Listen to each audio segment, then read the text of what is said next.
มาไล่สดก่อนสาวพรเบิ่งนี่ไหมสรุปดำนาเพิ่นว่าสำเร็จเสร็จสิ้นมื้อนี้กินงวดตัวหนึ่ง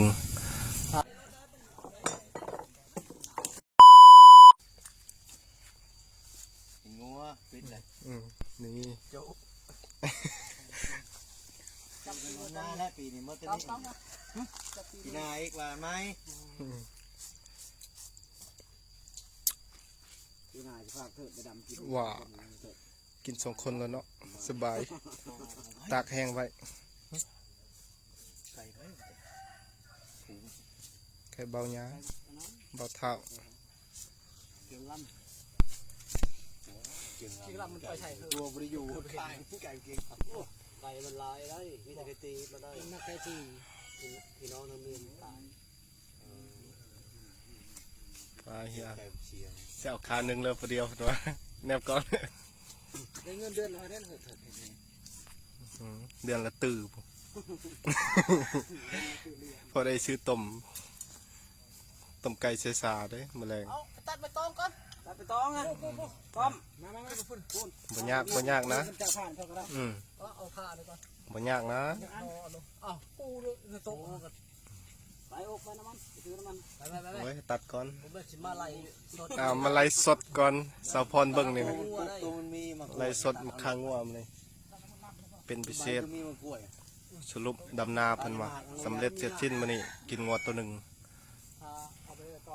คักแล้วไอ้ทอนเห็ดไทยไอ้ทอนก่อนนักขี่ดึกทิม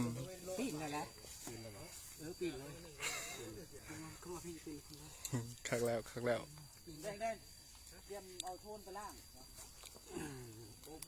เล่นขี้มื้อนี้ไอ้ทอนวะ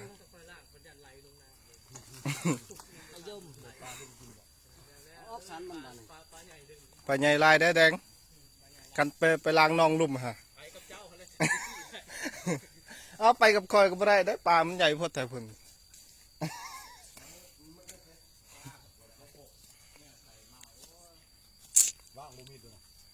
บ่ได้บ้างเลยในน้องทุกท่านเอาเลยบ่ได้ว่าคนประสานประวานนอนอยู่หยาดกันนะกันถามมันบอกว่ามันถามมันปะอยู่ปาดชีดก้อนท่านปัดหน้าเลยเหรอปาดชีดก้อนสามเราลายด้วยผมได้หน้าลายด้วยสามจะลายก็ให้หนึ่งเลยจะลายกว่าไม่บอลโลกาขวานเลยตัดแล้วบอกเขาใหญ่รักจัดเลยคอมเอาเอ็นไปปิ้งก้อนเนาะไอทอนเนาะเพิ่นมักได้เนาะเอ็นมันไปแล้วนะเฉพาะเจ้าเดียวว่าแต่จะหมุนว่าก็ห้องเจ้าเมื่อเลยไปเมื่อเลยน่าเอาเงินอีก50,000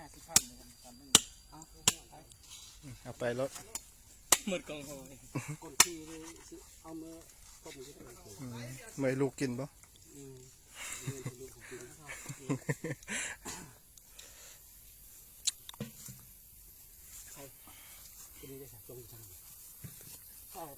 พลาดแล้วนะพอไปกันอันนี้ไม่ตีกระดาษจะไพ่นะพอไปกินกระเพรา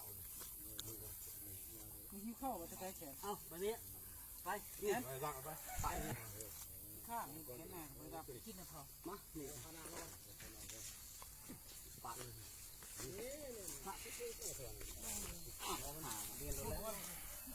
บ้านอะไรกันมันไปแบบใส่มีตีนมีตีนแบบค่อยๆโค้งเขานี่แล้วก็โมโหแล้วตีนฟกแล้วก็แล้วเลยไปนั่นไหมนั่นไปให้ข่อยบ่เอากินมาลงกันแล้วยาเนาะ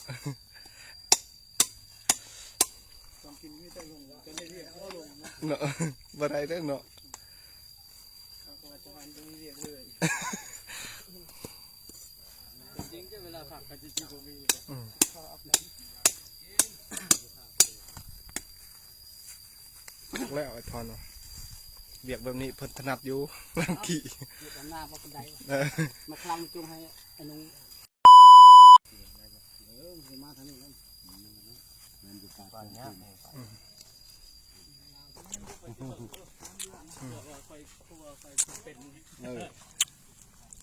นี่เบิ้งพ่อใหญ่เฮ็ดนี่ น้อยมันเฮ็ดเอาโอ้ยคอยเฮ็ดได้ชิ้นงัวลายอย่าเอาตื่มตานี้ได้ปีมันนี่หนูปลาแล้ว ได้นะได้แล้วดี มาก็ได้ละเอามือมาคอยเลยมันเอามือ เฮ้ยมือ แล้วจะให้มันเอามือ ขาก็บ่เป็นคนเอาแล้วปล่อยได้ไดยังไม่ทันได้เอาหมูลงออกไปเลยขับรถจักออกไปจักใช้กระตารถเลยไปเลยลูก มันก็บ่ทันเลยเนาะ หากนำหานำกระลิกยามมาก็ได้หมู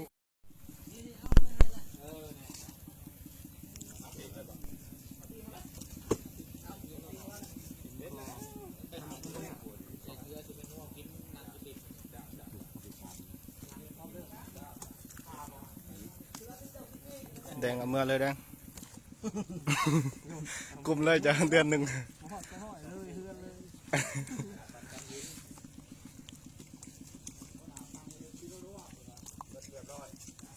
พกพูด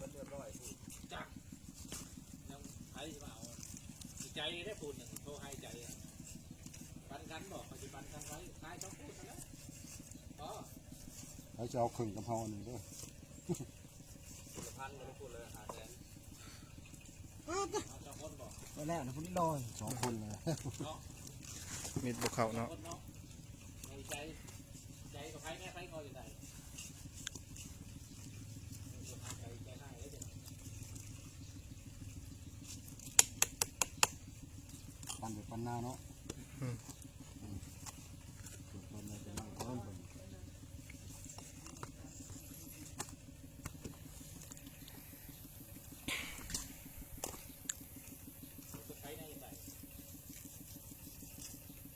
เอาผู้หนึงเริ่มมาปั่นกับเฮาเด้อนี่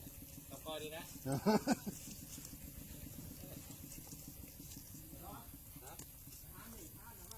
ผมมีนะผมมีเบอร์มีเบอร์ เดี๋ยวนำเฮียตอง ใช้โอ่งนะหันไปจี้ ฮะที่ยัง เนี่ยไปจี้นะไม่เอานะไหม จีนได้ไผยังบ่เป็นทานเลย ขาที่ขามันเหมาะตัว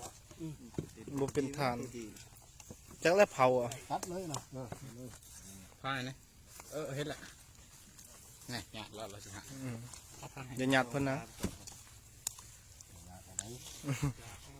บ่คือปันนาได้ ใครนั่นก็ว่าวันนี้จะได้